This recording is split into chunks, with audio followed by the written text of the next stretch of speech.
ये हमारे गांव का माहौल है जो आप देख रहे हैं। अब मैं दातरी उठाऊंगा और कपड़ा ले के जाऊंगा घास काटने के लिए।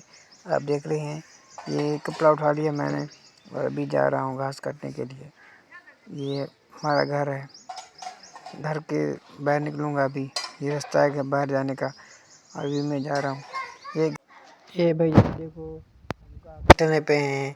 अब हम गा काट के ना हमारी जो गाय हैं बच्चे हैं उनको देना है घास। इसको कहते हैं इंग्लिश में घास। घास रखी में यार इंग्लिश में घास घास रखी में घास कहते हैं।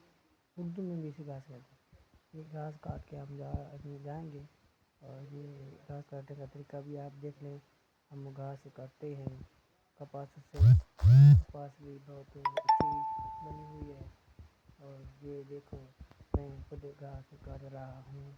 घास काटते काटते मुझे 1 घंटा लग जाते हैं।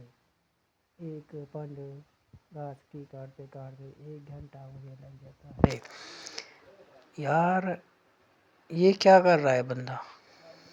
अच्छा ठीक है। मैं घास काट रहा हूँ। घास काट के मैंने ये इकट्ठा कर दिया है। अब इसको लेके जाऊंगा गाय के आगे और इससे दूध निकालूंगा। घास गाय खाती है और हमें दूध देती है। ये इकट्ठा कर लिया अब लेके जाऊंगा मैं। इलाज खत्म हो गया।